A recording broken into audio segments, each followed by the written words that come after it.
Welcome to the Hangin Banners podcast with your host, Tyler Witt. How about this block here by Tyler Witt? You're going to see him get out in front, and he's going to get a key block that springs this play. Jack Coachman. And here he is, having the time of his life. And Ryan Sartori.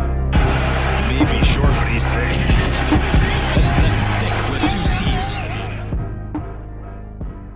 What's going on, guys? Welcome back to the Hangin Banner podcast. I'm Ryan Sartori. That's Jack Coachman. And that's Sully?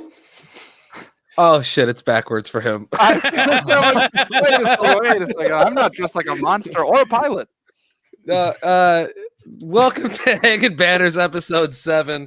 It's our Halloween episode, and Tyler is dressed as me, apparently, hearkening back to the podcast we had, like 3 episodes ago, where I said that I would have Tyler as my body double if I was overbooked. So Tyler is dressed as me today, and he wants everybody to know that just wearing a baseball shirt is enough to look like me for Halloween. I think that's your style of hat too, right? The like snapback or whatever, or flat brimmed. That's the trucker hat with the yeah. Got some mesh back here. I love a good trucker hat. I don't see your traditional ball caps too often, right? I am Italian Sully. I guess I could button up and just be Sully. But this thing's kind of hot. And also, if you saw Monsters Inc., you would know that Sully is, very furry. He is, yeah, and I think this just adds to it, right? I also thought that this was fairly close to like a sports reference, right? Sully's real name, J.P. Sullivan. I thought maybe close enough to J.T. O'Sullivan that I could get away with a sports pun to start the podcast. I see that didn't stick. That's fine. I'm okay with that. That is so stretchy. We have to look and figure out that you're Sully from a kids movie, and Sully is Sullivan, and so you pick some obscure late 2000s backup quarterback who has a different first name. Yeah, I can't believe we didn't figure that out, Tyler. That's why I had to tell you. I guess that's why it didn't work, right? And Jack, who are you dressed up as today? I don't know, a Scrooge or something. I would have done something. If I had thought about it more. I forgot that we said we were going to do costumes. I feel like I could put my brain power to use and come up with something creative. But I don't believe in the like half-hearted costume. The like, oh, I'm a podcaster, or I'm a Westworld fan. Like, okay, no, I'm just wearing clothes I would normally wear. And I also think that once you're an adult, you should have to have something that's either like very funny or very clever, right? Store-bought is okay, but like if you're gonna do a Halloween costume, do it. So no offense to you guys, but even though I appreciate your respect for the holiday, neither of you would have passed my bar. What do you mean? You're just wearing like a onesie or something. Excuse me. And like you're just wearing a hat and a shirt. I'm going for functionality. I'm just saying, if especially if it's like, oh, I'm gonna do a sports sort of thing, like, okay, I'll see if I can figure something out for next week. I'll see if I'm delayed, and if I can get something better, I'll do something better. But I guess we can do back-to-back costume episodes, right? Like, technically, nobody tells us what to do because this is our show. You're not in costumes. You're wearing pajamas and you're wearing regular street clothes. It has a tail. That's a costume. How is this not a costume? No. I think that's a great costume if you're like 12 years or younger. That's me. Or you know what? The next level is when you're like the parent who doesn't want to like go all out, but you're with like little kids, so you dress up. But you're not that either. You're just some 20-something who's like, see, I like Halloween too. I found this at, the discount aisle in Target or something. Just trying to be in the spirit of the holiday. Yeah, I'm pissed now. This is the thing. This is the you thing. Aren't, though. If you wanted the spirit of the holiday, you would have done something. Oh, I did something. I found this in the basement. Oh, okay. You know what? That's a big effort play. That's what I'm saying. Props to you. I had to put on this hat. So yeah, that's a tough one. You know what? I'm sorry, guys. You really went above and beyond, and I shouldn't have said the things I said. If we should be targeting anybody, at least like Tyler's just is wearing his everyday attire and says he's me. That was one of my targets. I've called him out for that already. I shouldn't be lumped in with him. Fine. Okay, it's different levels. Different levels. Unbelievable. No, I could go on for days, man. This is, we got to figure it out. We're adults. We have high functioning brain power. We shouldn't be operating like you got the same style as a 3-year-old. Go to the store, buy a little pumpkin hat, a little pumpkin costume. Oh, look, my kid's a pumpkin. I think it's unfair of you to assume that I have a high functioning brain. I think that I now stand corrected, and you're right. Right, so this should be just accepted. I wanted to believe. All right. We gotta move on. We do. I'm gonna work myself into a furor, into a tizzy, as some would say. But yeah, we got a bunch to get into today. We've got NFL Week 7 to cover. We're going to try a new format on covering a full week of NFL football, and we've also got a World Series matchup for the ages. On top of that, we've got all of our normal segments as well, boys. So let's kick it off with Count Your Wins. Jack, take a deep breath and lead us and count your wins. All right. I, for the first time in a long time, went on a trip with just friends. It wasn't family, wasn't work or anything.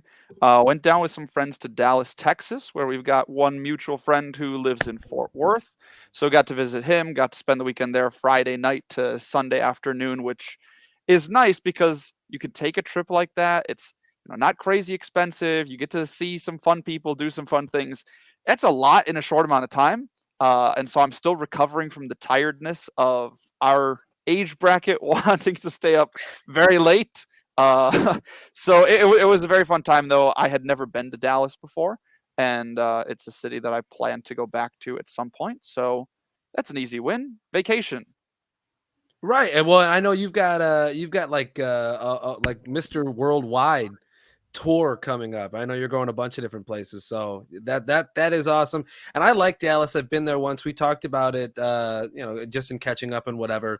And one of the things I like about Dallas is that it's one of those cities that has a bunch to do outside of the regular city limits of the named town, right? Like you have Dallas, you have Arlington. I think Fort Worth is relatively close. Yeah, it's all just considered part of the DFW area, and there's a bunch of big things in and around that are all considered part of that. Yeah, and it's lots of fun. I think I have a buddy that lives out there as well, and I've been out there once. But Tyler, count your wins. My win this week is it revolves in the movie universe. It just happened a little bit ago. James Gunn is taking over as CEO of DC, which is a huge move for superhero movie fans. I think he directed the Suicide Squad sequel that came out a couple of years ago. The good one with the big starfish. Mm-hmm. It was fantastic, and it's probably the best movie in the DC universe.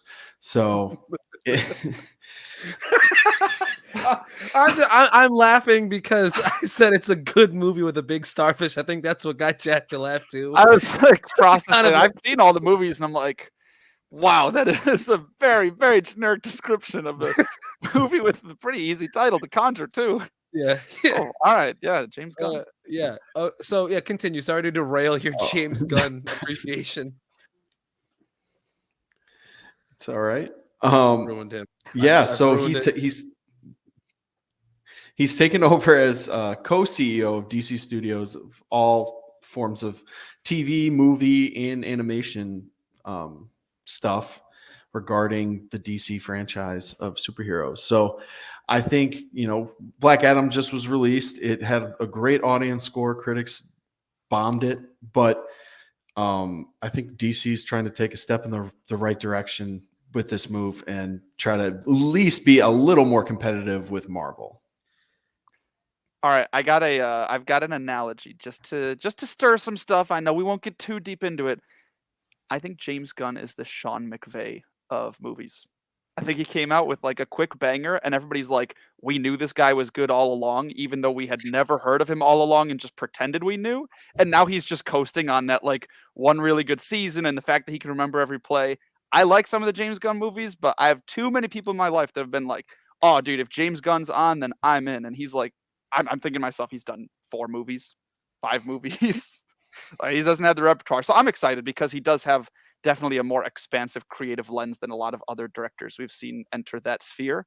But that's my sports movie crossover hot take. He's Sean McVay.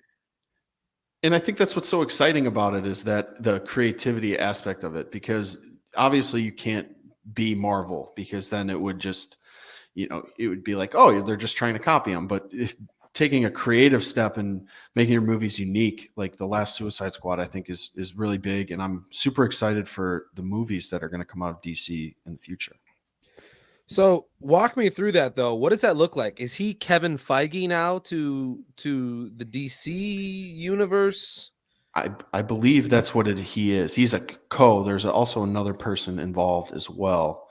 But he's really the big name. So you want him to be a part of your projects. It was like a huge deal when he did the Suicide Squad. And now obviously him becoming the CEO is just another huge step for them creatively. Yeah. So the one thing I think that I would point out about this that I'm definitely going to have an eye on is like DC Comics, and what separates them from Marvel Comics is that they are dark.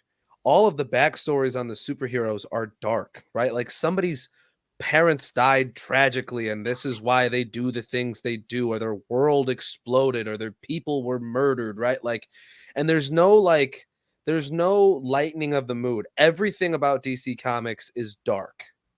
And Marvel, in that juxtaposition, isn't as dark. It definitely has its dark comics and dark runs of certain heroes. But when you take a guy like James Gunn, who has basically used like D-list heroes and made their movies box office hits, but he's done it with, I think, great soundtracks and also with just with great comedic directing. I'm concerned that maybe some of the DC movies will start to look, sound, and feel a lot like Marvel movies. And I guess maybe I'm curious what your thoughts are on it, Tyler. Well, I mean, I think if you look at the Batman that just was recently released, that was very dark movie. And I think did he have any touches on that? No, I don't believe so. But I think if he comes in as like a Kevin Feige, and Kevin Feige's not a director, so he's not like directing each individual Marvel movie. He obviously has say in the overall direction of where the movies are going, but he doesn't, he lets the directors do their thing. So I think James Gunn, especially with how creative he is, he's going to let directors take the reins with the heroes and allow it to get darker, which is at least what I hope. Like with the Snyder Cut, I thought was fantastic.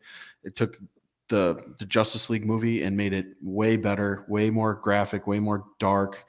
And I think it just adds more to the franchise and makes it different. Well, and that is the exact juxtaposition that needs to be made when you're talking about the difference between Marvel and DC. Is the first Snyder Cut that they released in theaters was directed, or at least edited, with the guidance of Joss Whedon, who was in control of a lot of the Avenger movies. And of course, Marvel comic movies, the MCU movies, are light. They have comedy. Yes, there are stakes involved, but like they are very little kid friendly, etc. The Snyder Cut, and what made it awesome was that it was the darkness we're talking about. Like the editing was better, the storyline was better. It was long as hell, but like everything about the Snyder Cut made it a DC movie.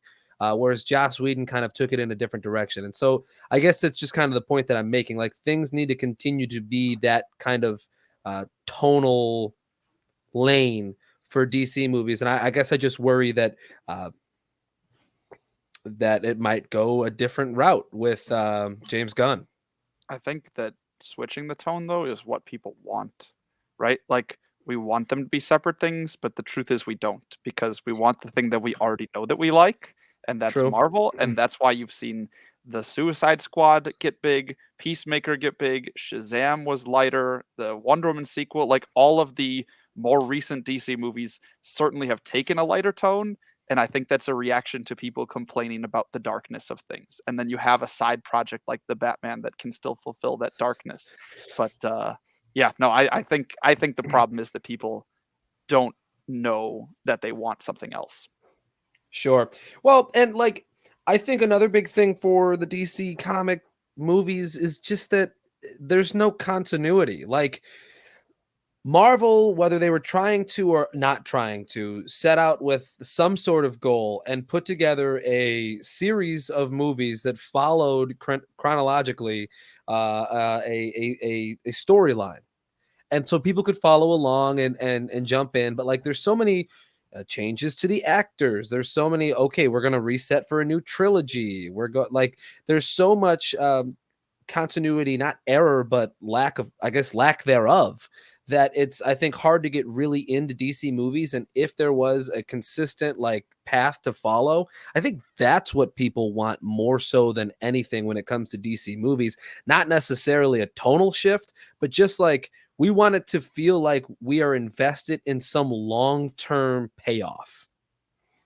Exactly. And I think that's the direction that it'll eventually go. And I think they will, like going back to what Jack said, I think they'll try to keep it light. Like he said, people don't know that they don't know that they don't want the darkness.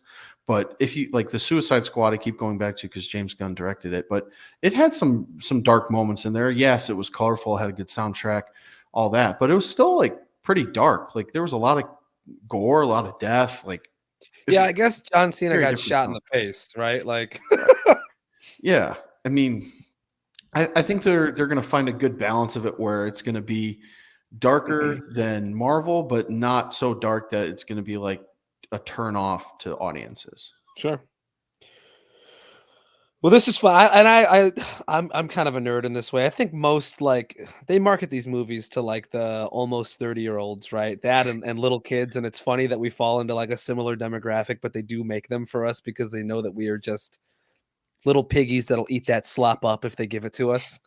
But I'll shift the tone to my win of the week, and that's just being able to watch Bryce Harper. Bryce Aaron Harper has been just incredible, right? Like there are, I'm sure, plenty of adjectives to describe the run that Bryce is on at the moment, but he is having one of the single best postseasons any player has ever had. He is a world breaker, and he is making a gigantic difference for the Phillies in the playoffs, a team that as a team have not hit very well, but Bryce, when he is slashing 419, 444, and 907 with an OPS of 1357 over 43 at bats, that is absolutely absurd.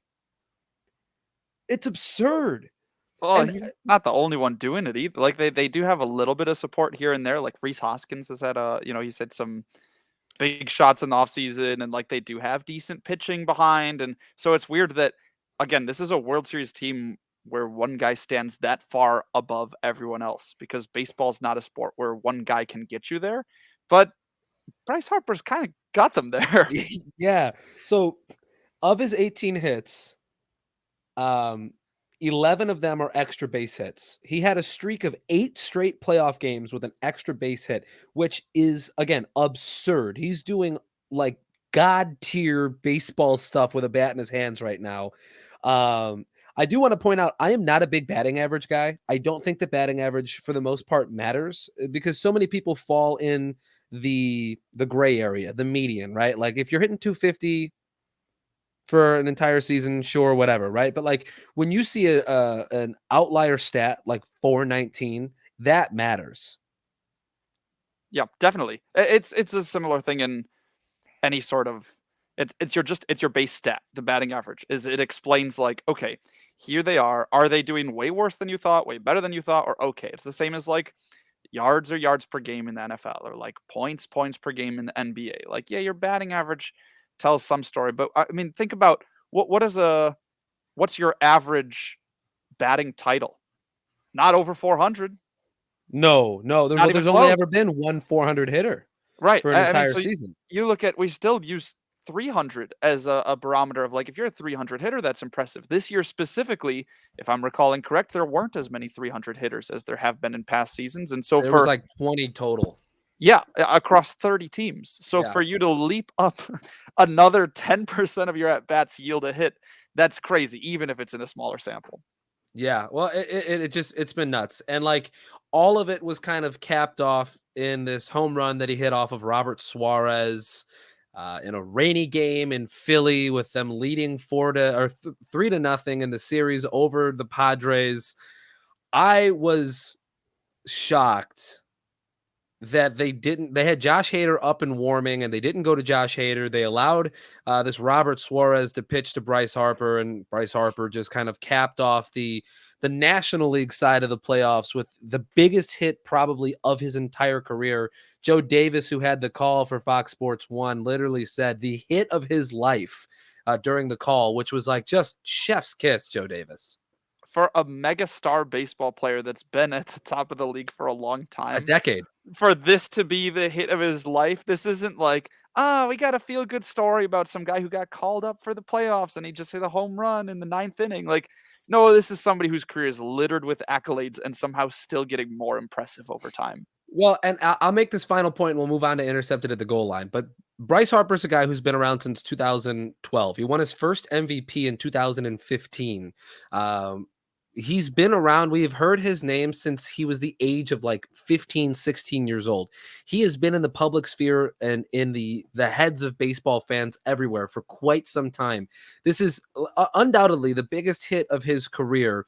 And we talk so often about the age of 29, right? That age 29 is like the year when a hitter has figured it out. Typically, it's the year that you want a hitter. It's their prime, right? He's been in the league for 10 years. You would think like he's got it figured out. This is year 29. He entered the year entered the MLB at 19 years old. He's been doing it for 10 years.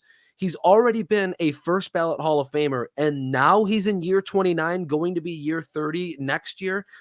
These could, like, it's just insane to me. He won an MVP last year. He could have won the MVP this year had he been around for the entire season. And like, I don't see any way that he slows down in year 30 or even in year 31. Bryce Harper has been an absolute joy to watch and has been one of those players that everybody was like, oh, he's so overrated. I hate Bryce Harper. He sucks. No, he doesn't. He's only getting better. He is a fine wine that is aging with grace. And he's not even old. He's aging, 30, but he's not old. He's 30 years old. He's the same age as two guys who generally are talked about more in the baseball hitting world. And potentially after this postseason, a few rings to show for with Mike Trout and Aaron Judge. That's right. That's right. Let's move on to Intercepted at the goal line. And Tyler, I'll have you lead this one. Yeah, so my Intercepted at the goal line this week is I'm having my first experience as a foster for Canadian dogs. So you can volunteer. A bunch of Siberian Huskies that you're taking care of. So there is actually a huge problem in Canada on the reservations here, where there's a lot of stray dogs, and it's like a big deal to try to get them collected and kind of in a place where they can be safe for the winter, because the winters are so harsh. So one of my teammates on the Blue Bombers, he works with this organization, and a couple weeks ago, me and Nicole, my girlfriend, decided it might be a good experience to, have a new pup around, and, it'd be good for our other dog, Mona, and she could have a little playmate for a couple days, and it's not permanent. It's a temporary home so that they can, before they get adopted. So we got our dog, his name's Rusty. And let me tell you, it has been a nightmare.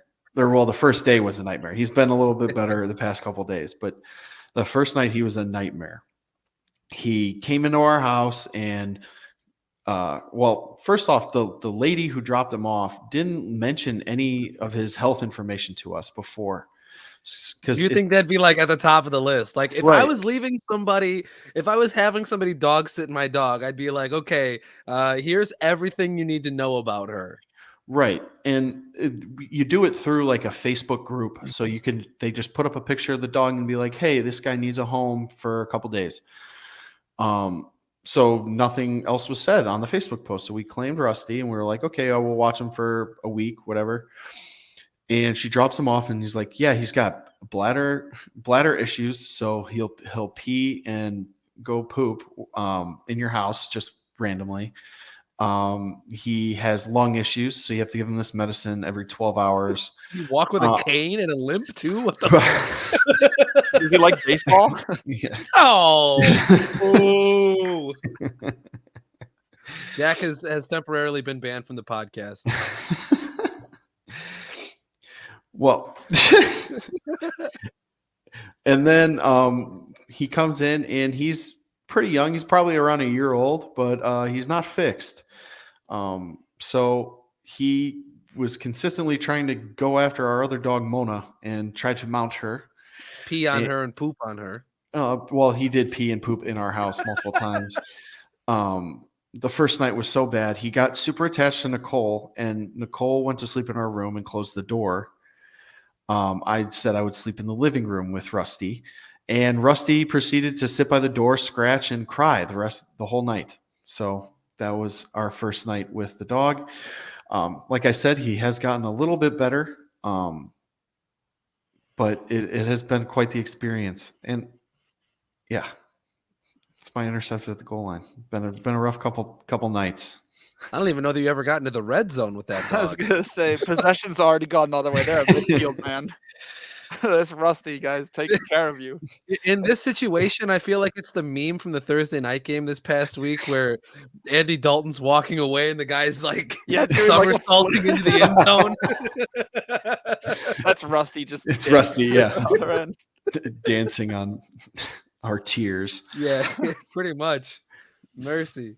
On the topic of baseball, I wanted to bring this video to our attention. This is my intercepted at the goal line this week. It's this group of San Diego fans. And Tyler, I know that you're the owner of a record label, and so I'm going to play this video, and you can tell us if you would sign these gentlemen to a deal like a Wu-Tang Clan type deal, because there's quite a few of them. So here's the video. Philly going down to yellow and brown. That's what's in. Padres on the loose. Let's go, Goose. That's what's in. Bryce gonna lose, and Manny's gonna cruise. That's what's in. Give Philly no slack and send them back. That's what's in. Yes, face is the exact reaction to have. That was terrible. And if you listen at the very beginning, there was somebody who said, slow down. Well, that's like a modern day barbershop quartet, right? They're just all trying to rap together. So these guys, they executed a pretty strong gambit here, I think, right? Because the floor is like you go viral on the bad thing, and that's what happened, right? Your team didn't win, and now you look even sillier. But I know that it's so easy to make fun of them. Picture the Padres winning the World Series. That song is played in every bar in San Diego for the next 2 months. It gets remixed 10 times by local artists. It probably gets sampled in some national global hit, right? Like, these guys saw a chance at fame and they knew the risks. If this doesn't work, we're clowns for it. But if this works, we might never have to work another day in our lives. So certainly not have to pay for a drink in San Diego, because that's what's in. Dude, they're getting season tickets next year. They're getting first pitches. Like, these guys are getting everything if the Padres get it done. So I want to hesitate on ridiculing them too much, because they really just shot for the stars and they didn't fail. It was their team that let them down. Shoot or shoot. I think the emphasis on the word goose in that song just really set himself apart from the whole group. Just let's go goose. That's what's in. That's what's in. So, intercepted at the goal line, those guys, for obviously their performance, but also because they rooted for the wrong team. A little too hard, might I add. Again, no shame in that, right? No shame in that. Sure. I can see both sides. Yeah. All right. Let's see. My intercepted at the goal line is short tenures, just in general. We've seen a few different tenures wrap up within the last week or so. Most notably on the news was Liz Truss, who has completed her time as Prime Minister of the United Kingdom at 44 days, the shortest in history, in UK history, which, again, their history goes back quite a ways, so that means something. Only a couple years, right? Oh, yeah. Does it reset when you leave Europe? No. So Liz Truss gone 44 days reminded me that there were a couple other things this week that ended pretty quickly. One of which was Matt Ryan's tenure as starting quarterback of the Indianapolis Colts.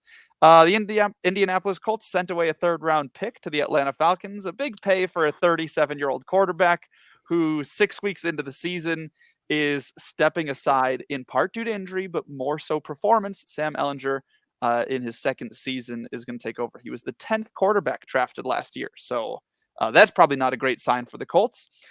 Sadder news, Breece Hall's tenure as a rookie for the New York Jets also came to an end as he tore his ACL and has a meniscus injury.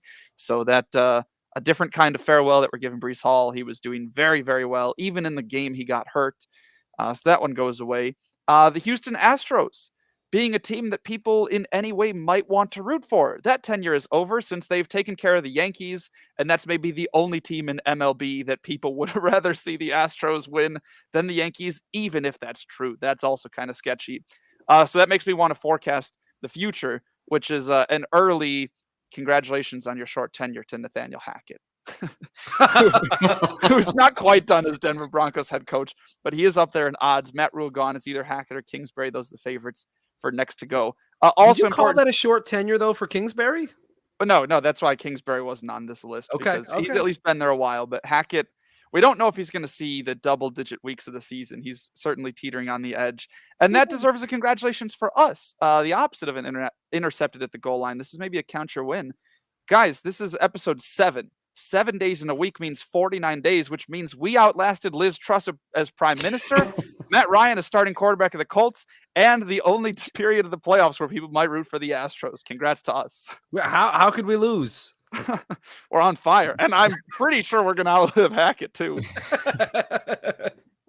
That's all we're here for. I heard Nathaniel Hackett got the head coach job, and I was like, I must make a podcast. Right, that podcast has to last longer than Nathaniel Hackett. If we do that, we've won. We've won the world.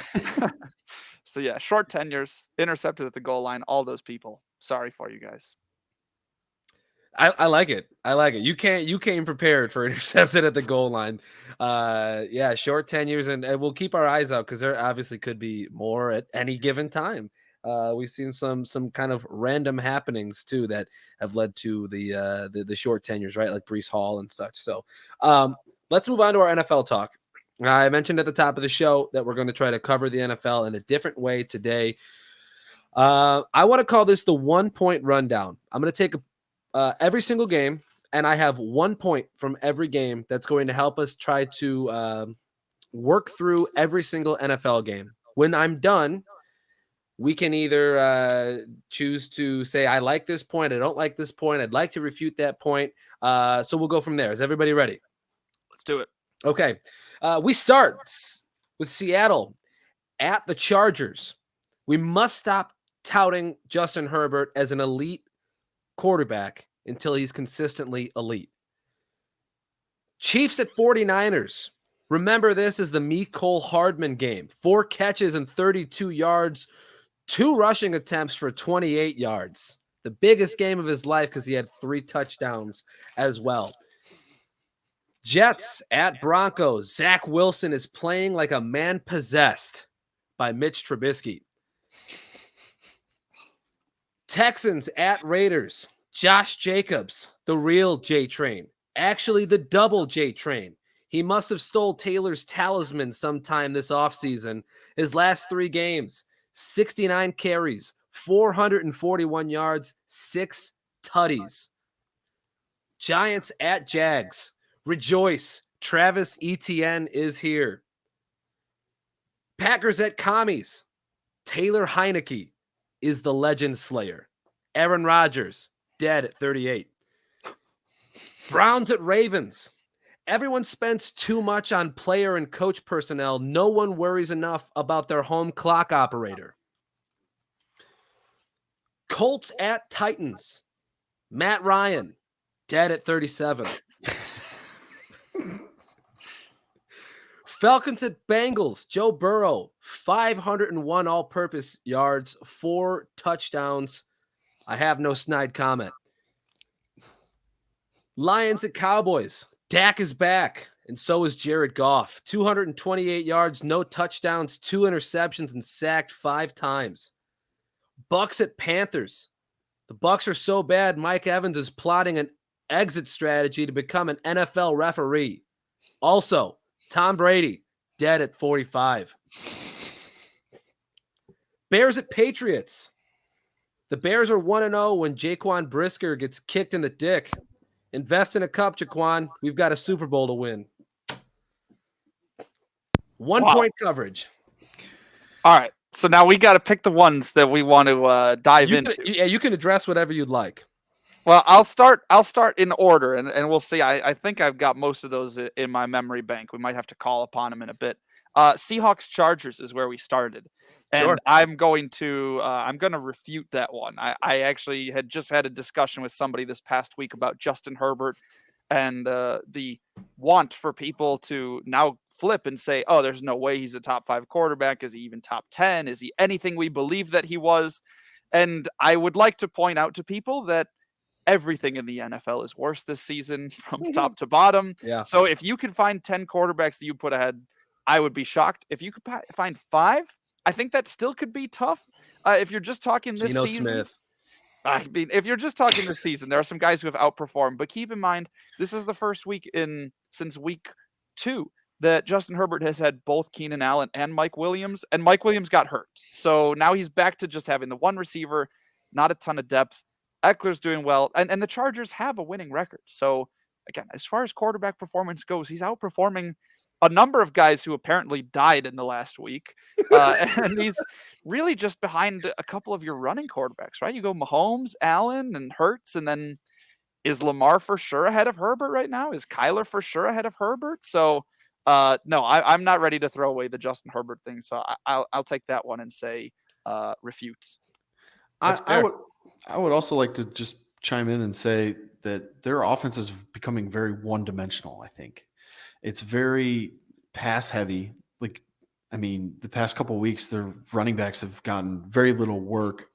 As far as like, I would say all 7 weeks, their running backs have gotten very little work. But I feel like up until Justin Herbert got injured, it was okay. It was a little more balanced than we thought it would be because we knew it was going to be an air raid team.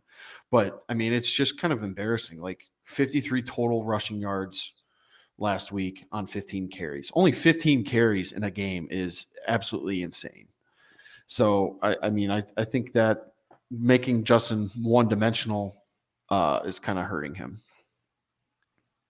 That is making me want to pivot then to Falcons Bengals, which Joe Burrow, great game. And I heard about the 500-yard stats, and he got just enough if you count the rushing yards. Kind of a weird way to add up all purpose for quarterbacks.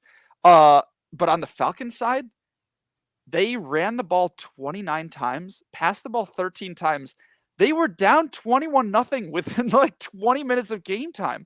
So they were waving the white flag. They were like, we're done. We're done. The Chargers are not running the ball when it might help balance their offense and they have a good running back. And the Falcons won't pass even though they're losing by 3 scores. So I felt like it didn't need to be the headline because Burrow's performance and the Bengals offense clicking was definitely an inspiring thing. But I don't want it to, let slip that the Falcons have no idea about game flow, why you're running with your rookie running back and then a bunch of backups when you're down by 3 scores. This is the same head coach that doesn't know how to use Kyle Pitts or Drake London. Surprised about? I'm looking. Drake London had 1 target. He caught it for 9 yards. Of Mariota's 124 passing yards, 75 came on 1 broken Damiere Byrd play, who has never made a play like that before in his career. It was his first Atlanta Falcons catch. So, yeah, right. I think Tyler's got a point in needing to balance offense, but there are some teams around the league that need to balance it the other way too. Um, I just want to say that all your comments about quarterbacks being dead, it reminds me of like these meme accounts. It'll be like, oh, the Sleepy Time Bear was shot last night. Oh my God. It's these memes that me and my friends send to each other from Purdue. Okay. And it's like, oh God, I gotta pull them up. I'm so sorry. This is bad podcast. Bad radio. Bad Yeah. radio. No. We could save this. I want to know: are you just like super deep into bear Twitter?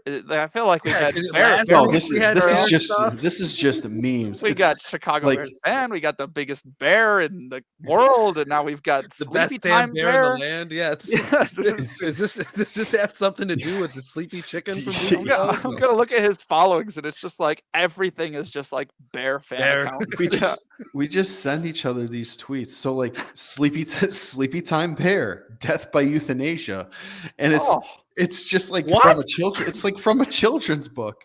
No, what? Yes. Wait. Garfield, like people posting like Garfield has died.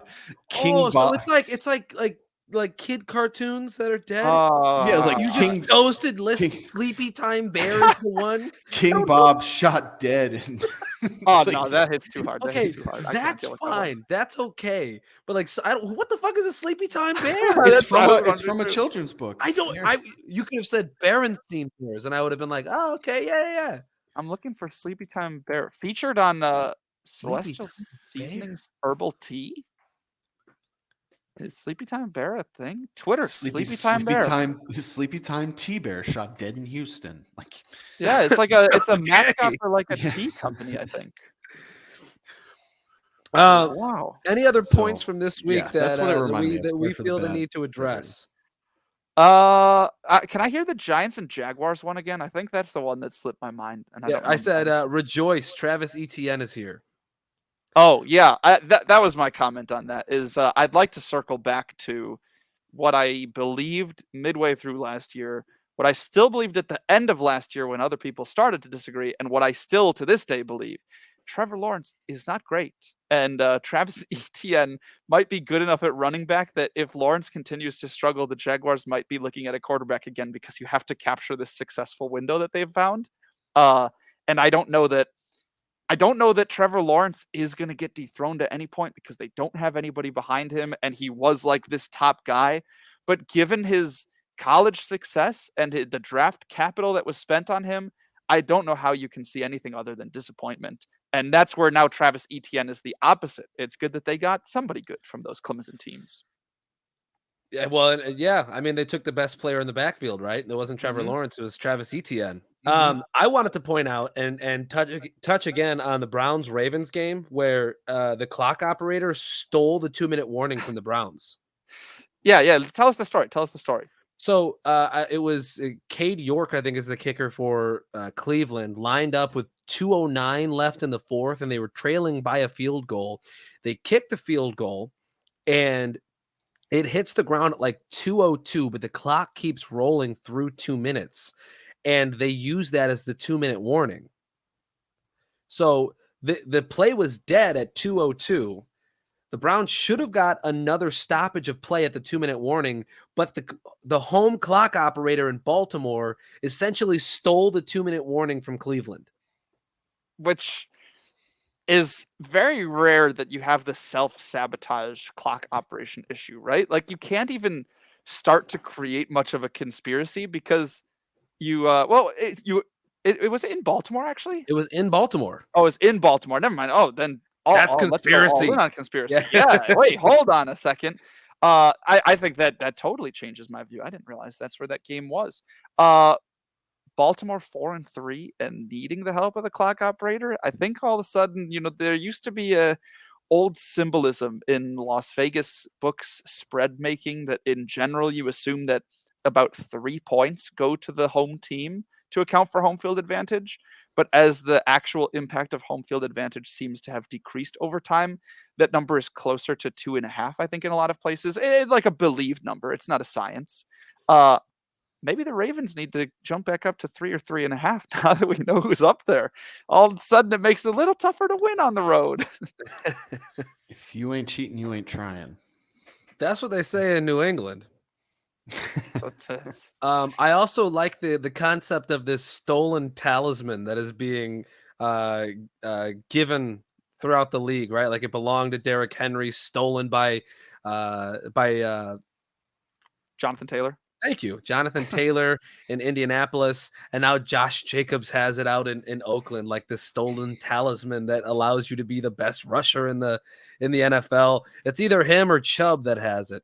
But yeah, I like the idea of this talisman, and I'd like to know what it might look like. So, I want to know who do we think gets it next?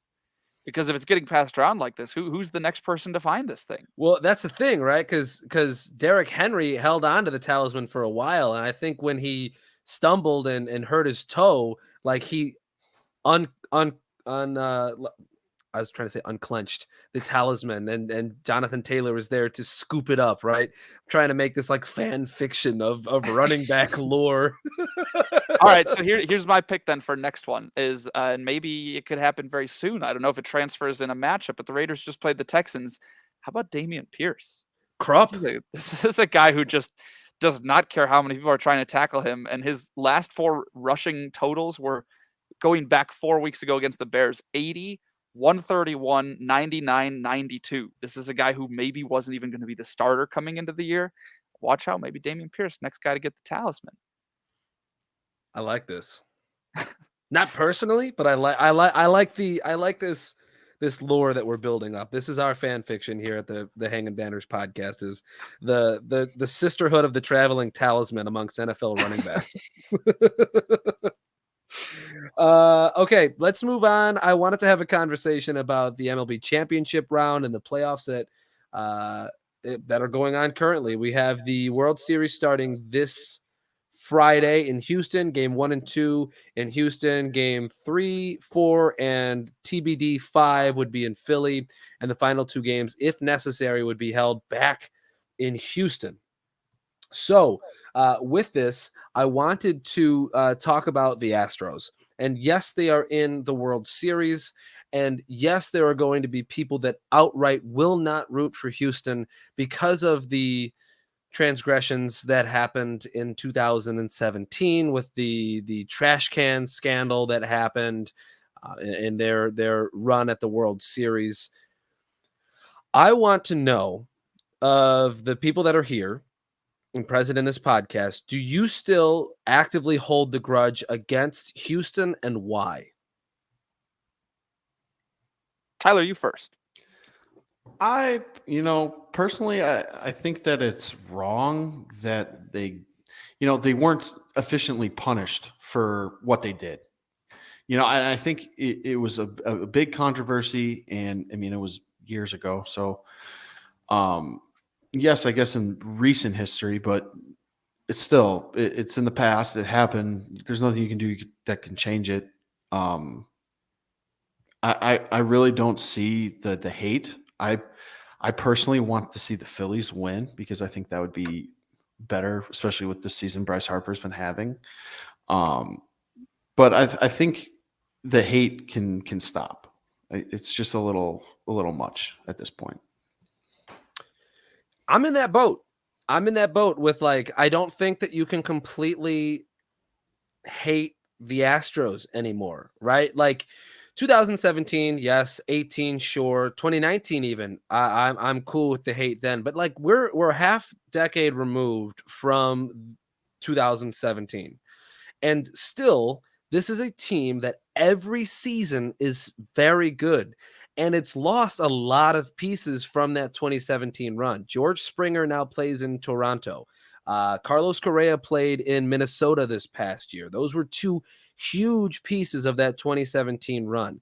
I look back on it, and the only players left from that 2017 run are Alex Bregman, Jose Altuve, and I think there was a relief pitcher there. Was Lance McCullers, but and Yuli Gurriel. And Yuli Gurriel. You're right. I think maybe Ryan Presley could have been there. But also, Maldonado, kind of. Right? Left and came back.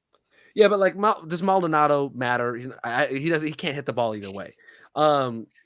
great defensive catcher, phenomenal defensive catcher, doesn't do well with the bat in his hands. But like, so there's 5-6 players left on this roster from 2017, and they're still incredible. They're still world breakers. They still show up year after year, and people want to write them off because they don't want to root for them. They don't want them to be successful, but still through all of it, they show up and fight through a division that sometimes is okay, sometimes isn't. And usually you would think those are like letdown years when the AL West sucks, when the Angels are bad and the Rangers are bad and the A's are bad, when all those teams are bad and the Mariners have been bad in past years too, you would think they would get to the playoffs and just be bad because they've played bad baseball all year, played against bad baseball all year. But no, they show up and they play as good as any team does year in and year out. They've made the ALCS 4 times in the past 5 years. They've made the World Series 3 times in the past 5 years. This is a great franchise. And you have to think so much of their leadership has been changed too. AJ Hinch now manages in Detroit. Their GM and assistant GM are no longer with the organization. And still, this team keeps churning out talent. Yordan Alvarez is there. Jeremy Pena is there. Kyle Tucker. Like, all these guys show up, and it's like, well, the train just doesn't stop rolling. So I don't hate the Astros, but I think there's a few important points to justify the hate. Sure. One is there haven't been so many national MLB stories that have pierced into everyone's fears. Everyone heard about the Astros cheating scandal, whether you like baseball, whether you like sports, whether you have no affiliation. You could live in Texas, you could live in Montana, you could live in Vermont. You heard about this, right? So it's also a more resonant thing than almost any other MLB storyline. And for people who don't really get too much into the sport, that's the association. With that being said, one comp I'll bring up, and it already has been, lightly touched not so long ago, was the mention of another famous cheating scandal with the New England Patriots, who that is even further back that we have to go. And they also were a just strong franchise, dominant organization, often had a bad division, but then showed up in the playoffs. The New England Patriots have a lot of similarities to the Houston Astros. They also have very few pieces, their head coach, their owner, very few pieces still hanging around from the Spygate scandal, I guess if you want to include Deflategate, whatever it may be. So that's another one where, like, people hate the Patriots. We thought forever it was because they were just really good all the time and because of Tom Brady. They don't have Tom Brady. They're not still really good. People still don't want to root for them. Part of it is because of that national coverage, but part of it is my third big point, and that's that you need a narrative conflict. And there isn't a ton of vilification of many MLB teams. You look at the Yankees, like, you have they were the good team for forever and ever, and they spend the most money, and that's why people don't like them. And their fan base sucks. But is that a better reason to dislike than a team that cheated as recent as a few years ago? And also, are there enough other teams that fill the villain role? Can we really rally everyone to hate it? I will say that I think you're missing one point from this counterbalancing, right? Is that people don't want to root for teams that win. They just don't. We want to build you up, and once you're built up, we want to tear everything out from under you and see you fall miserably. It's everywhere. It's in sports. It's in politics. It's in business. It's everywhere. We want to build you up to the highest heights because we love underdog stories, and once you're on top, we want to tear you down. Sure. Well, I mean, what are the biggest sports franchises, players, teams? I mean, the Yankees won all the time, make the playoffs all the time. People don't like them, spend a bunch of money. The Dodgers, same way. Everything's very similar. Tom Brady, be it a Patriots or a Buccaneer. Aaron Rodgers, Brett Favre. Packers have had it good for so long. People want to see that torn down. The Golden State Warriors have become evil enemy because they were so good. LeBron James, who has an argument to be the greatest player of all time, is also the most hated currently. You can even go to other sports, right? Like Serena Williams, the most successful tennis player. And like, there's that intriguing level of, but what if she loses? Like, has she lost her touch? So yeah, that's another very important part is it's easiest to root for, the big guy. It's easiest to root for the team, or root against the team on top. even though they're the most popular. So I think there's a lot of reasons to justify the hate. And I don't think we're far enough removed where it's really like, yes, even though the team composition is totally different, the literal time that we've spent since then is not that long. This is not as long as a Spygate. This is not as long as a doping scandal otherwise or steroid era stuff. Like, it's still very recent. Sure. And don't get me wrong, like the years following, right? The 2-3 years following, I get. But now that we're 5-6 years removed from that, or 5-6 seasons removed from that, and they're still very good, and they have different leadership, and they have a mostly different roster. Like, I think it's time to like lessen our stranglehold on the throats of the collective Astro, right? Like, let Orbit go. You don't need to hold him hostage. But what? What do we fill it with? What's the replacement, right? Okay, I don't hate the Astros anymore. Where's the conflict? I'm just watching two out-of-market teams play.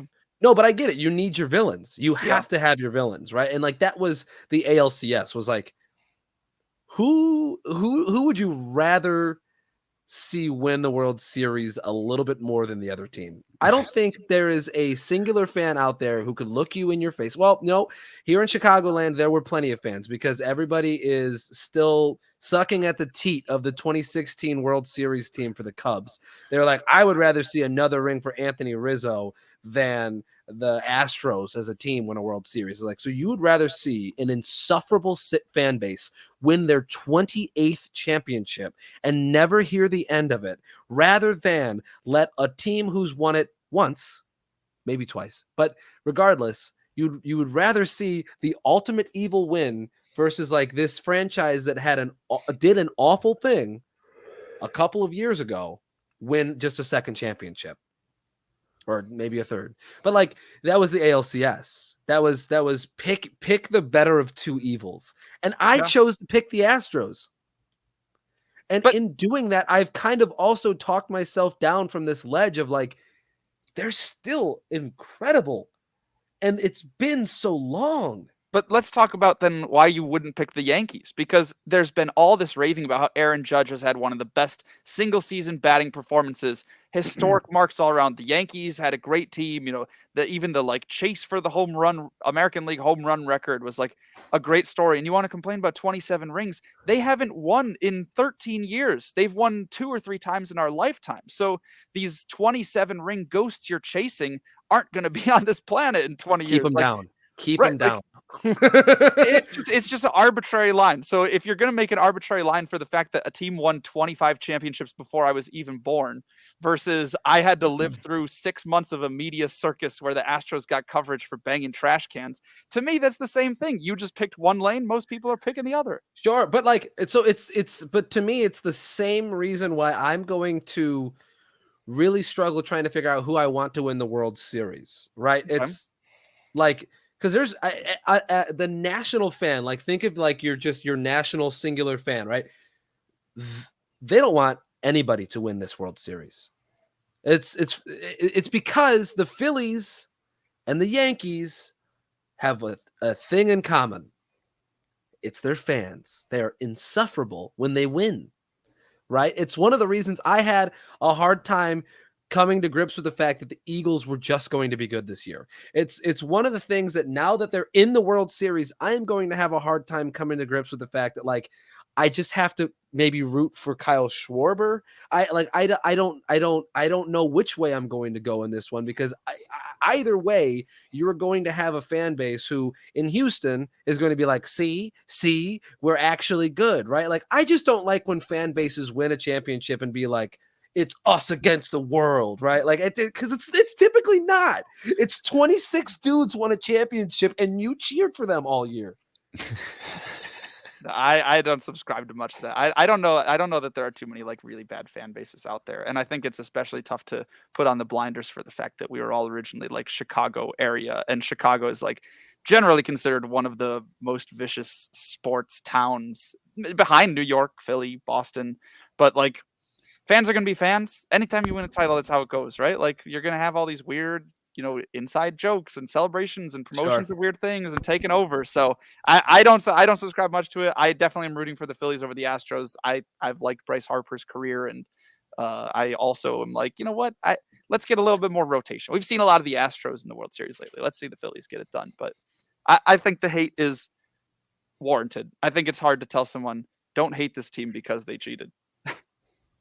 No, I get it. I suppose maybe I'm just playing villain, right? Like we need villains, and maybe I'm just in that role today. Is like I'll be the bad guy, I'll be the monster, right? Yes, you're the villain now. Okay, let's move forward out of MLB talk. This is the most baseball talk we've done on this podcast in 7 weeks, and I am just living in it. We have a Coach of the Week award that'll be discussed during Low Hangin Fruit. Let us do blank you very much, a segment that we do where it's fill in the blank styled prompts. So today we start with the refs weren't asking Mike Evans for his autograph. They were just blank.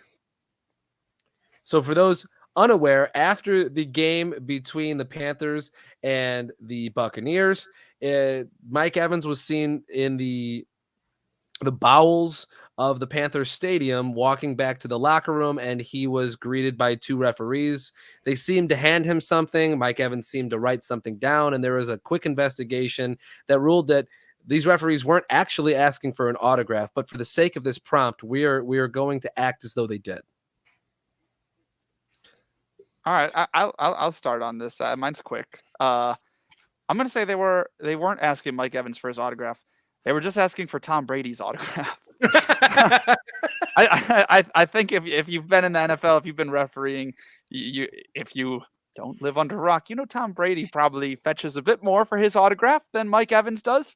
And you also know that it might be tough to catch Brady after the game because he's going to be surrounded by so much either press or security, what have you. Mike Evans definitely could be your in. So I'm thinking they found Mike and they said, like, hey, man, I might not be refereeing for much longer. I don't know that I'll catch Tom at any point. You mind grabbing something for me? Like, here's my address. You just send it over when you got it. I think the refs weren't asking Mike Evans for his autograph, but they were just showing him the fantasy football numbers from their team. Oh. And how disappointed they were with the lack of success on the Buccaneers. Lack of his production, especially missing some time for his brawl a couple weeks ago.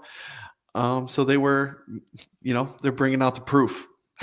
Yeah, my answer was incredibly similar, but it was a little bit more specific to week 7.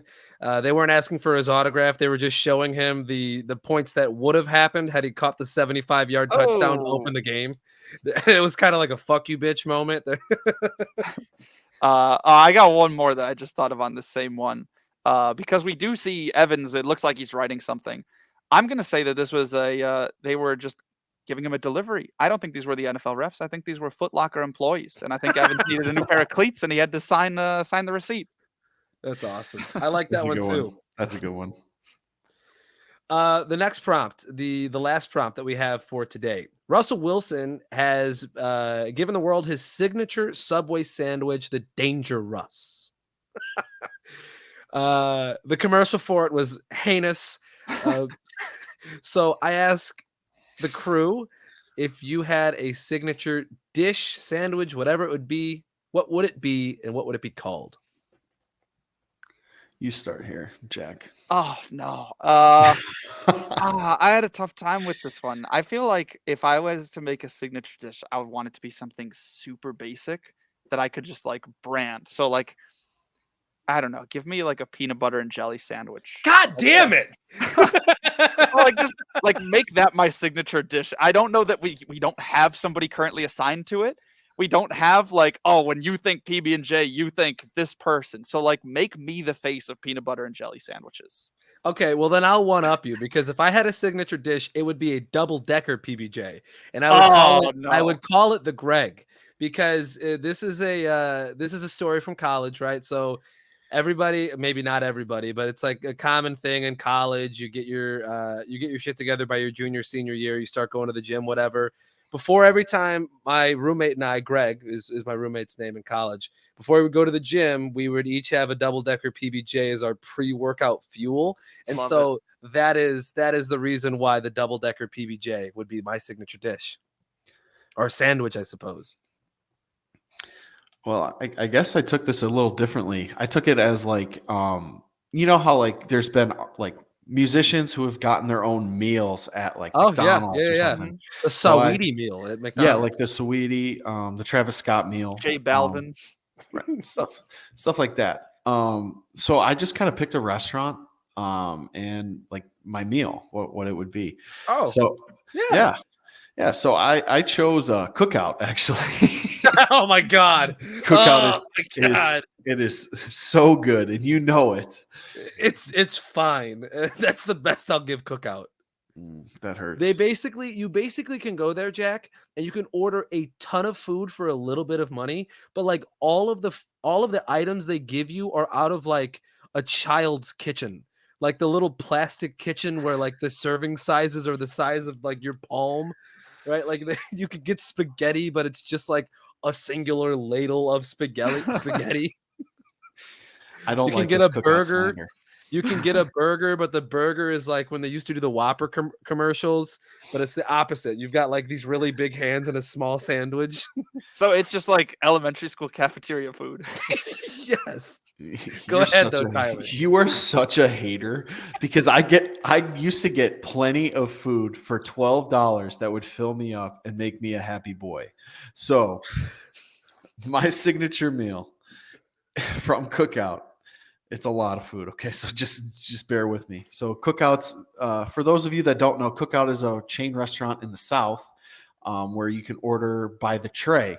So it's typically around $5-6 for a tray. You get an entree or two entrees and two sides or one side. So So when you leave, they go, "Here you go, little piggy." now you really hurt my feelings. Okay. Because wait till you hear this order and you're gonna be like, well, yeah, he is a little piggy. All right, before you say it, would it be the Tyler Whitt meal, or are you giving it a dangerous type name? I need to know that too. No, it would just be the Tyler Whitt meal. Okay, fair enough. Let's hear it. The dangerous just makes it super cringy.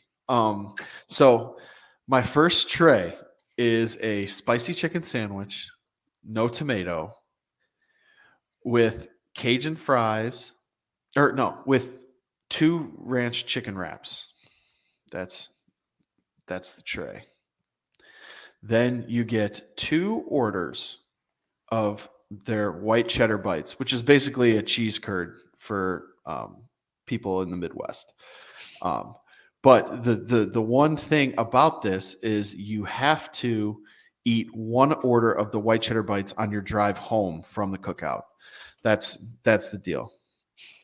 And then also you have to get a side of Cajun fries. That is all like a $12 meal, and it fills you up. Wait, that wasn't that much. That didn't sound like too much.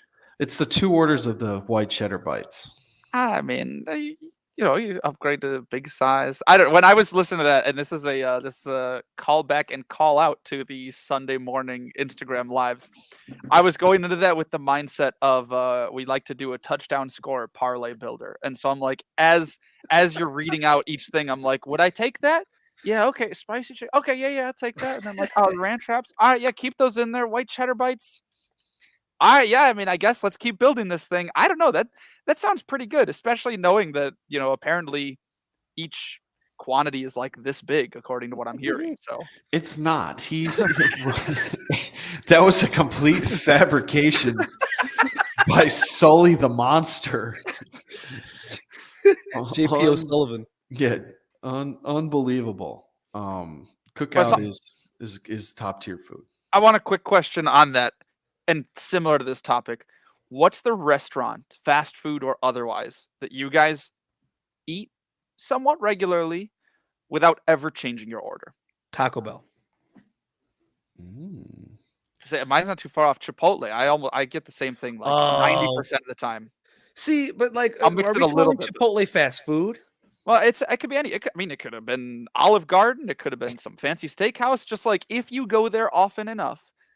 Because I always am like, oh, next time I'll try this thing I saw a commercial for. Like, oh, that sounds pretty good. And then I get the same thing every time. Yeah, see, those would be my top 2 because my bowl is the same every single time I go to Chipotle. But also, I think I frequent Taco Bell a bit more. So Tyler, is it cookout? Was it cookout for you, or is there a new one that's taking your place? Most of the time it's like McDonald's. There's not like a ton of chains out here.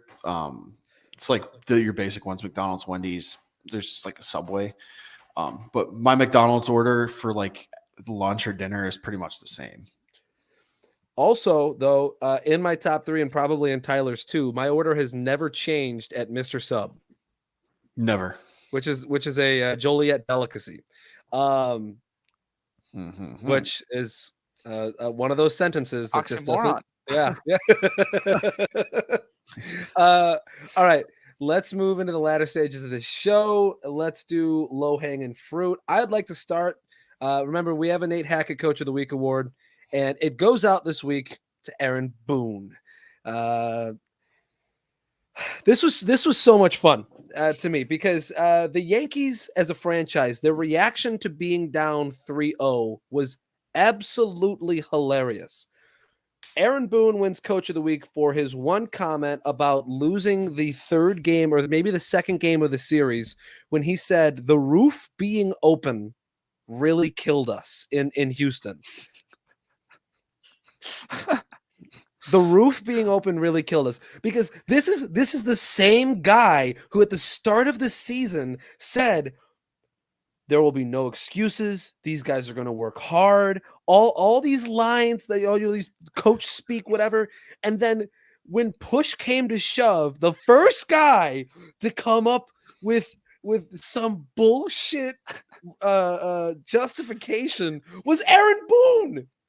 Because the roof was open. You play in Yankee Stadium. There is no roof. There's no roof at Yankee Stadium. There's no roof at your home field. So what do you mean it killed you?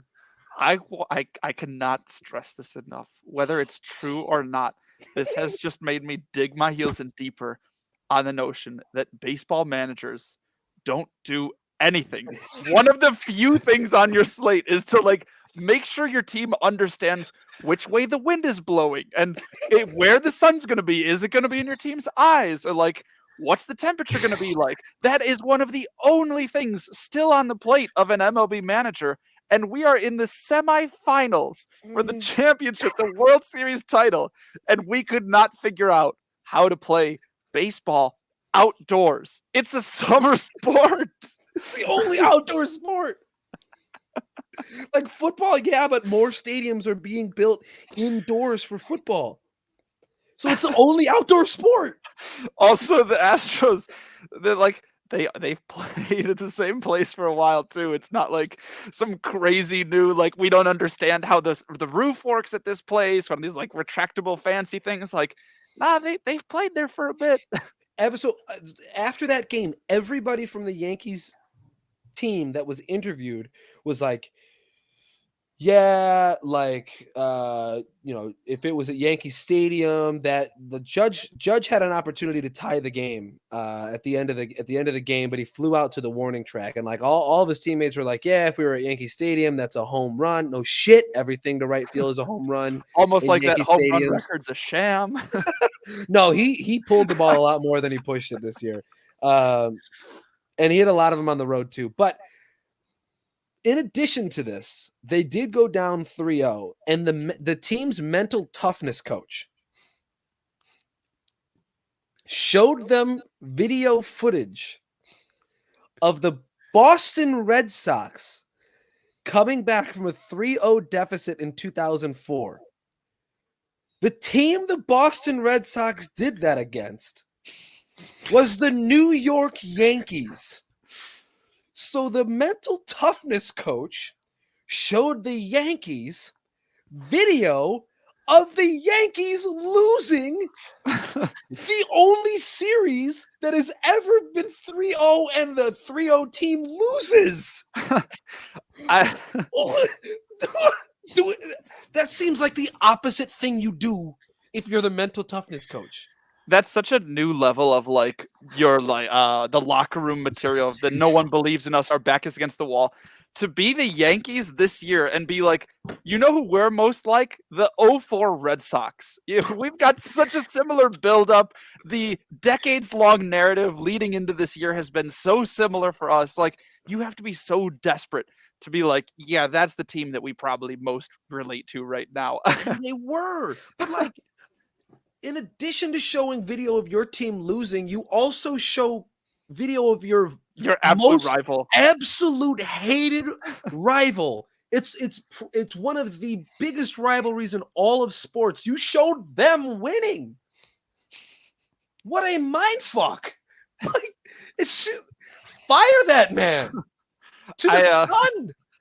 I need to give a quick call out that to our video editor who won't be named. Make sure you clip that. I'm pretty sure we just saw Ryan Sartori getting so mad about New York Yankees baseball, a team that he's claimed to hate, that we just saw the reenactment of the LeBron J.R. Smith moment. So we need to save this exact pose. We need to save that for future use. So mark it down, hour 15. Got it. I'll mark that down for our video editor. Oh, Aaron Boone, welcome to the club. Bad coaches can be found all over the place. Dummy. Okay, low-hanging fruit. Tyler, you've got it filled out, so you get to go next. Oh my God, I didn't see what you filled out. This is so for my low-hanging fruit this week. I picked Kanye West, and that's what I put on the sheet. But what I really wanted to say was Kanye West's bank account or net worth. Oh yeah. Because after Kanye's heinous comments about, whatever it is Kanye's talking about, the anti-Semitic comments. I mean, I'm surprised that that's what it was, and it wasn't his like anti-black comments from years or months prior. Like, the guy is unwell and needs help. But Tyler, finish your point. Yeah, so he's been losing endorsement deals left and right. Lost his deal with Balenciaga, and the big thing that recently happened was he lost his deal with Adidas. And that deal is essentially what made him a billionaire. So he dropped out of the Forbes billionaires list after losing the Adidas deal. His net worth is still around $400 million, which is, it's purely music. It's basically what Forbes estimates is it's real estate investments, his music catalog, and a stake in one of Kim Kardashian's companies. Which could be taken away soon too. Yeah, because he's losing his marbles. He's an unfit business partner. He's mentally unstable. Like, list your item for wanting to buy out of somebody. He is very much hurting everything that he has built the past, since he essentially came into the music industry. 2 decades? Yes. 2.5 decades, 25 years, something like that. Mm-hmm. And it's pretty, his comments are absolutely horrid. So, but it's very low hanging fruit because he's been all over the media. He's been doing every podcast known to man just to get these horrible things out into the world. But it's nice to know that he just lost so much money, I guess. And how do you not take Twitter away from that guy? If we're taking Twitters away, shouldn't it be the anti-Semitic, anti-black rhetoric guy who has no like factual backing for the things that he's saying, is just spewing hate speech? If we're taking Twitters away for hate speech, shouldn't Kanye have his at least revoked for a period? I agree with you. I think it's pretty awful. Yeah. It's a very tough topic just because it's because of the nature of what he talks about and discusses. It's very such awful. A precipitous fall too, right? Like, this is gold standard of music for so long, and then just somewhere along the way it all changed. Mm-hmm. Okay, so, Jack, you're up for low hanging. Mine's not quite. Tyler, do you have anything else? I don't mean to. No, okay. Jack, lead us. Mine's not quite as serious. I saw that McDonald's has announced that the McRib is going on a farewell tour. Good. is this okay? I have so many questions about this. Is this real? Will it actually go away? Because it goes away all the time. I don't know that they're actually going to get rid of it. Was the McRib ever that good that people actually liked it this much, or did it just become a novelty that people wanted to be associated with? And that also makes me think, in things that deserve to be made fun of, is pretending that your thing was way more important than it was, and then taking it away. I want to know what other like unobtrusive farewell tours we could get going in the future, because I'm like, this is big headlines everywhere. Oh, the McRib is going away. Get it while you can. I'm like, don't care at all. Like, it's normally not here anyway. So that I thought that the press around the McRib, how are you going to give a sandwich a farewell tour? Like, McDonald's isn't, if McDonald's was shutting down and it's like the Big Mac farewell tour, all right, fine, I get that. What are we giving this like the 6th or 7th most popular sandwich when it's around? So I didn't like it. Okay, so let's unpack that. So you had a couple questions listed. Couple questions. First one. Do we believe that the McRib is not coming back? No, I think that this has got to be like, the Kiss, like it's their final world tour together. Like this is just a marketing ploy. Tyler, agree? Oh yeah, I totally agree. I think it's going to be back. Probably, maybe not the rest of this year, but it's going to be like just later than usual. People are. How many times does it come back? Twice, 3 times a year? I feel like it might only be once or twice a year, but is it not like a scheduled thing? Equinoxal, like it happens once an equinox thing? When the moon is full and at its highest, the McRib will return. So McRib fan fiction. I've never had a McRib, and like even with the press of it now, looking at pictures, it doesn't look like an appealing sandwich. It's not something I'm clamoring to go out and get. If you guys have had a McRib, was it ever worth the hype? No, it's a Salisbury steak with barbecue sauce on a bun with like a couple onions, and what else do they put on? Like is it pickles or what else goes on that? I don't know. I've never had it. Oh, you haven't had it, Tyler? Have you had a McRib? Oh, I've never had a McRib. My parents always said not to. Yeah, I'm fat. I've done fat things in my life. I once consumed a dozen of donuts alone. I would never put my body through the rigorous activity of trying to digest a McRib. I would feel like a lesser person if I consumed a McRib. If you go to the McDonald's drive-thru and you say, "Give me McRib, please," I feel like the cashier should be able to spit on you. Like that should be how you have to order it. Give me, hello, welcome to McDonald's. How can I help you today? Give me McRib. Oh, it definitely falls in the category of like, don't order food from a place where that's not what they're serving. Like McDonald's does burgers and chicken. Why are you getting barbecue ribs on a sandwich? Don't get lasagna from a taqueria. You get what I'm saying? Don't get lasagna from a Mexican restaurant. Oh my gosh. Don't get Salisbury steak from McDonald's.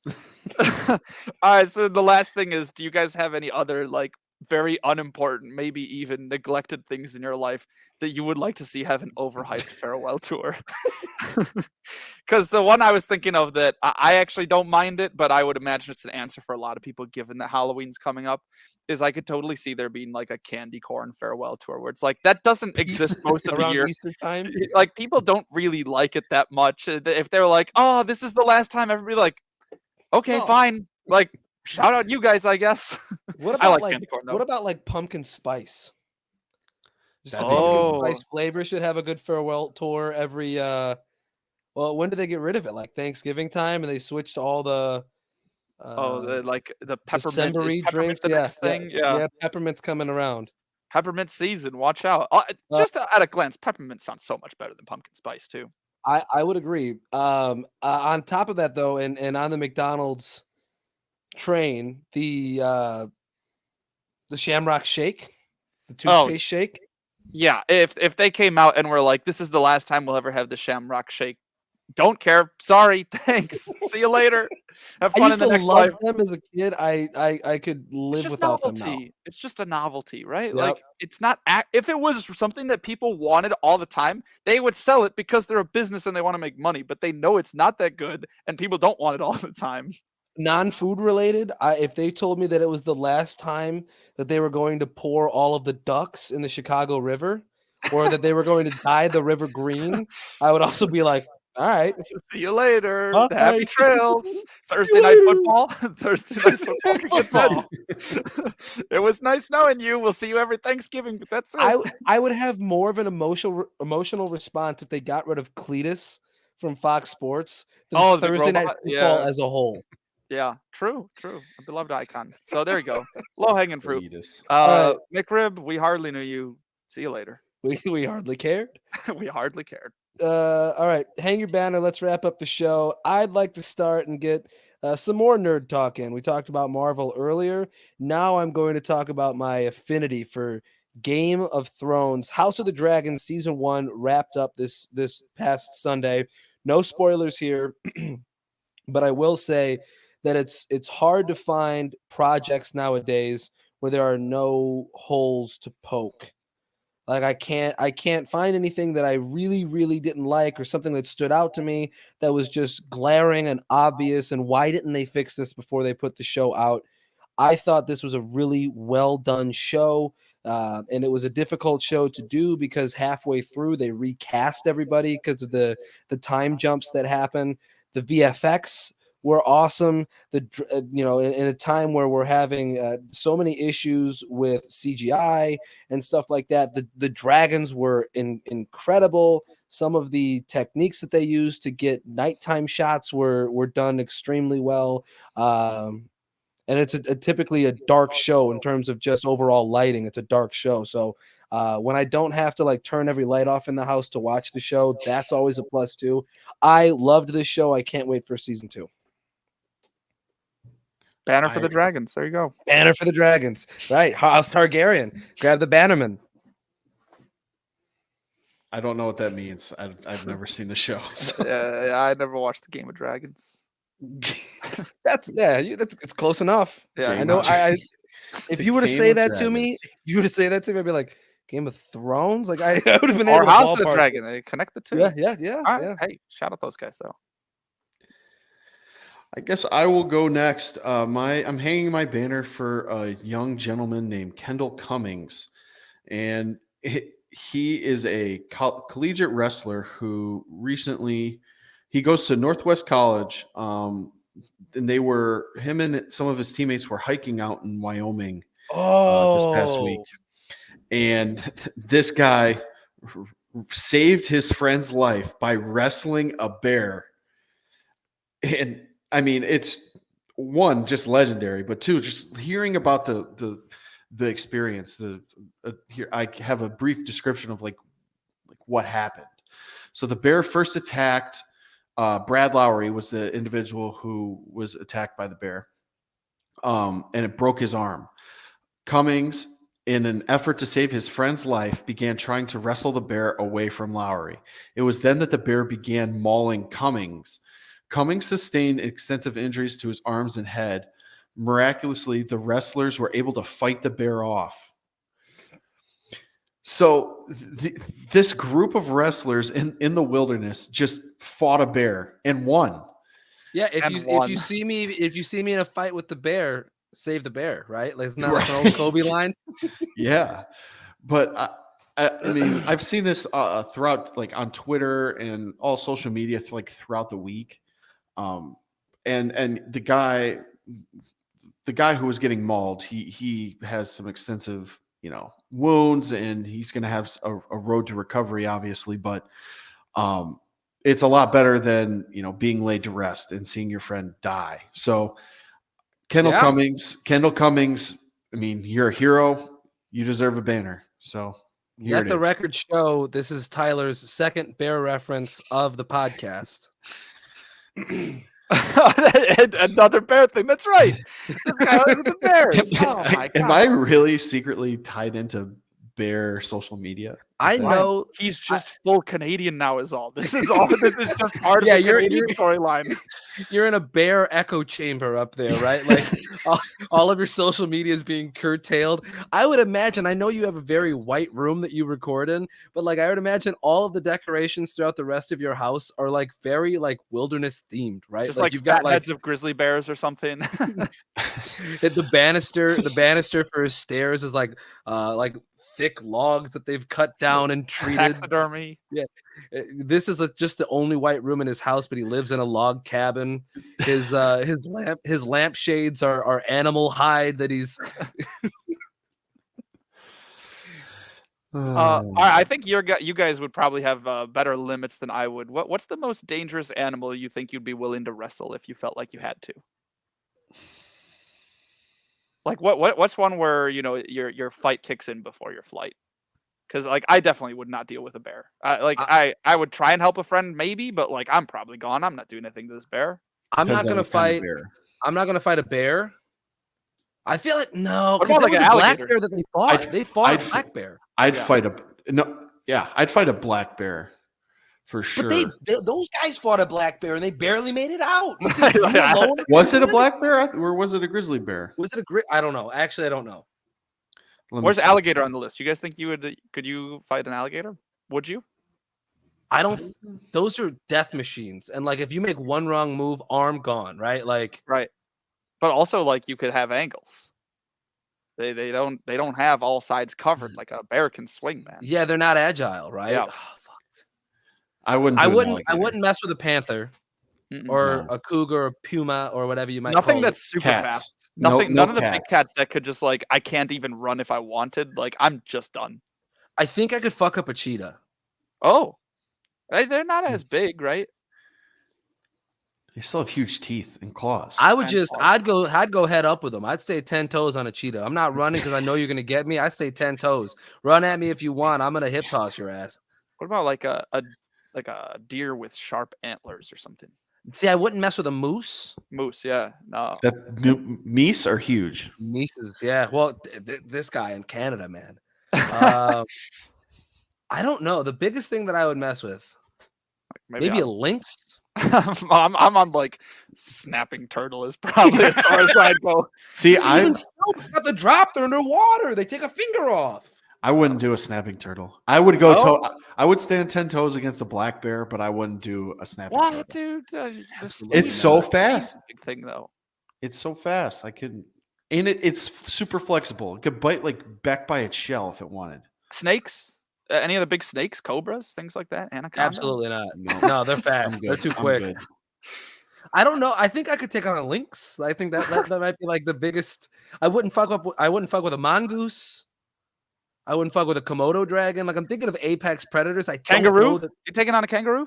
I could beat a kangaroo up. No, absolutely not. I wanted one of you to say yes. This so bad. A kangaroo has those claws on their kicking legs.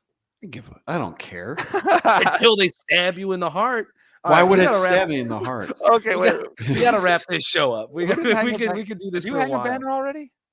Oh, I didn't hang a banner. I hung the banner. Tyler hung the banner. You must now hang. Okay. Wow. I was like, oh, you could do your banner next round. You already did yours. All right. Hanging a banner. We're finishing where we started. That's the trip to Dallas in the last weekend. Found myself at what was this guy's name? Amon G. Carter Stadium or something like that. That's the home in Fort Worth of TCU football. Any relation to Amon Ra? Not that I could think of. No. TCU football put on a great show. It was a good matchup. Number 8 at the time, TCU hosting number then 17 Kansas State. So we had a ranked matchup. The get-in price was cheap. We had decent seats. Went with a group of friends. And an insane game. TCU undefeated, down 28-10 going into halftime. Kansas State was on their backup quarterback because Adrian Martinez got hurt. I made a joke to my friend. I said, that's all right. Like, we came to this game. It's going to go nuts. TCU is going to win like 63-28. They didn't get to 63 points, but they didn't allow a point in the second half. They ran the show 28-0 second half, end up winning the game 38-28. That moved them all the way up from 8-7. Still didn't pass up Alabama, even though Alabama does have a loss on their record, quality loss, things like that.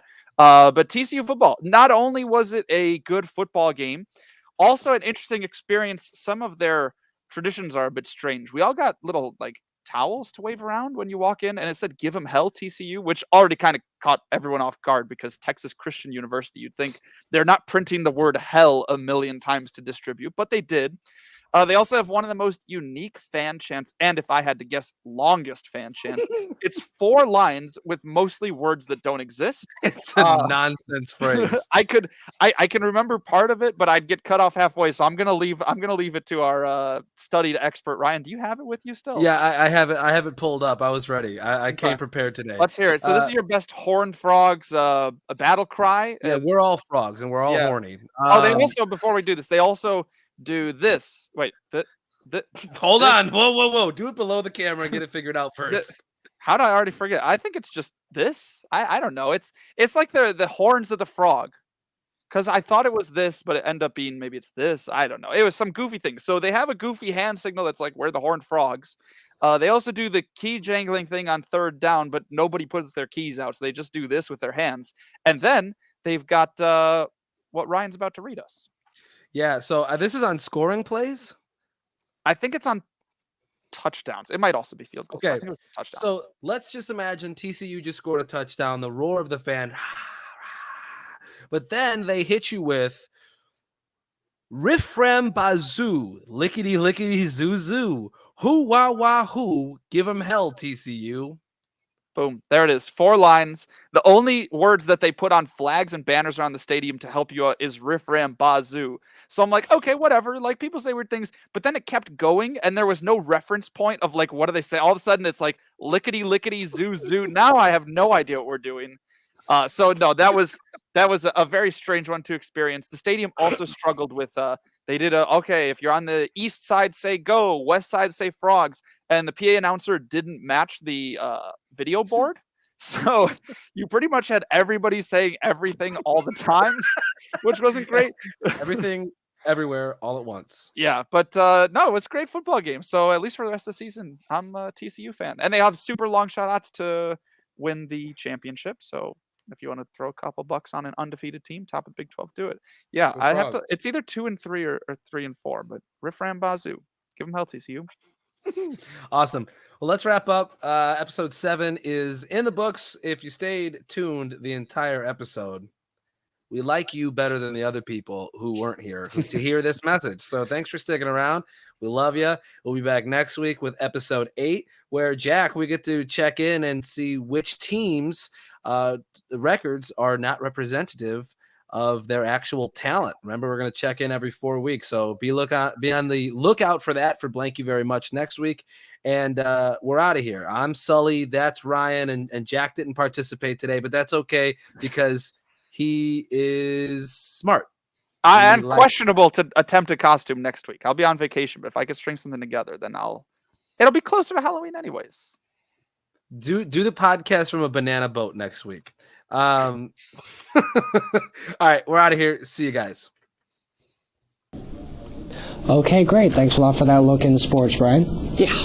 And when we come back, we'll have one final look at weather. Stay tuned.